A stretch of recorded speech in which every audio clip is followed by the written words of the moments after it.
மதுரை மாவட்டம் கல்லங்காடு பகுதியில் சிப்காட் அமைப்பதற்காக வாழ்வாதார மேய்ச்சல் நிலங்களை கையகப்படுத்த எதிர்ப்பு தெரிவித்து 18 கிராம மக்கள் போராட்டம் நடத்தி வருகின்றனர். மக்களின் எதிர்ப்பை எடுத்துரைக்கின்றது இந்த செய்தி தொகுப்பு.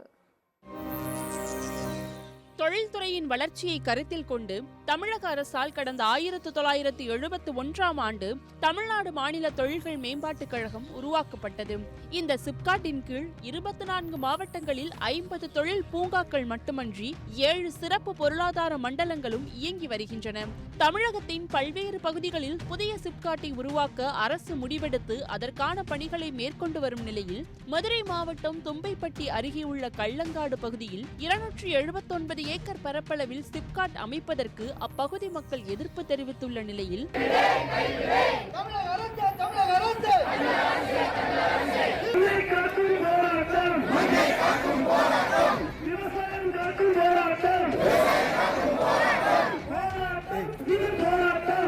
தங்களின் வாழ்வாதாரமான மேய்ச்சல் நிலங்கள் உள்ள பகுதியை கையகப்படுத்தும் நோக்கில் அளவீட்டு பணிகளை அதிகாரிகள் தொடங்கியுள்ளதாகவும் அப்பகுதி மக்கள் குற்றம் சாட்டியுள்ளனர்.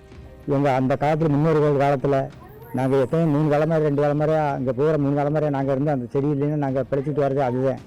அது இல்லைன்னா நாங்கள் நாகப்பஞ்சத்தில் இருக்கிறதுக்கே புண்ணியம் இல்லை. இந்த 18 25 ஊர் இருக்கிறதுக்கும் இது இல்லை.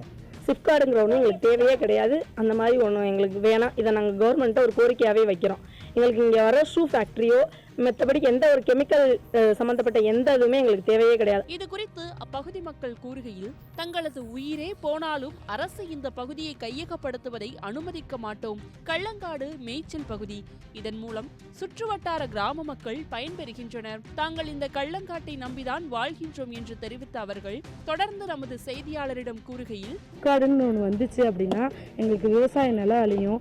நாங்கள் மாடு மேய்ச்சிக்கிட்டு இருக்கோம். மாடு ஆடு எல்லாம் மேய்க்கிறோம். அந்த இது மேய்க்கிறதுக்கு இடம் இருக்காது. ஆடு மாடு மேய்க்கிறதுல ஒரு சிறப்பான ஆடு மாடு மேய்ச்சல் தொழில் சிறப்பாக நடத்திக்கிட்டு இருக்கு. கிட்டத்தட்ட ஆயிரக்கணக்கான குடும்பங்கள் வேற எந்த முழு நேரம் ஆடு மாடு மேய்க்கிற தொழிலில் ஈடுபட்டு அது மூலம் தங்கள் குடும்பங்களுக்கான வருமானத்தை வீட்டு அது மூலம் குடும்பத்தை நடத்திக்கிட்டு இருக்காங்க. இது இந்த சிப்காட் அமைச்சா இந்த ஆடு மாடு மேய்க்கிற தொழிலும் பாதிக்கும், விவசாயமும் பாதிக்கும். தயவு செஞ்சு இந்த சிப்காட்டை முயற்சியை நீங்கள் கைவிடுங்க இந்த பகுதி மக்கள் சார்பாக கேட்டுக்கொள்கிறோம். மேய்ச்சல் நிலங்களையும் அவற்றை சார்ந்துள்ள மக்களையும் பாதுகாப்பதன் மூலமாகத்தான் உலகின் சுற்றுச்சூழலை பாதுகாக்க முடியும் என்ற நோக்கில் வருகின்ற 2026ஆம் ஆண்டை மேய்ச்சல் நிலம் மற்றும் மேய்ச்சல் சமூக மக்களின் பாதுகாப்பு ஆண்டாக அறிவித்துள்ளது ஐக்கிய நாடுகள் சபை. இந்த கள்ளங்காடு பகுதியில் 4000 ஆண்டுகள் பழமையான பெருங்கற்கால சின்னங்கள், முதுமக்கள் தாழி, இரும்பு தொழில் நடைபெற்றதற்கான ஆதாரங்கள் உள்ளிட்டவை கிடைத்துள்ளதால் இங்கு தொல்லியல் ஆய்வுகள் மேற்கொள்ள இப்பகுதி மக்கள் கோரிக்கை வைத்த நிலையில் கள்ளங்காடு பகுதியில் ஆய்வு செய்து மாதிரியை சேகரித்து சென்ற மதுரை மாவட்ட தொல்லியல் துறை அலுவலர்கள் விரிவான தொல்லியல் ஆய்வு செய்ய அரசுக்கு பரிந்துரை செய்யப்படும் என உறுதியளித்துள்ளனர். எனவே மக்களின் வாழ்வாதாரத்தை பாதிக்கும் இந்த திட்டத்தை உடனே தமிழக அரசு கைவிட்டு மேய்ச்சல் நில வாழ்வாதாரம் குறித்த கொள்கை வரைவை மேற்கொண்டு அதற்கான கொள்கையை மத்திய மாநில அரசுகள் உடனடியாக அறிவிக்க வேண்டும் என அக்கிராம பொதுமக்கள் வலியுறுத்தியுள்ளனர். சத்தியம் தொலைக்காட்சியின் செய்திகளுக்காக மதுரை மாவட்ட செய்தியாளர் கார்த்திக்குடன் சத்தியம் தொலைக்காட்சியின் செய்திக்குழு.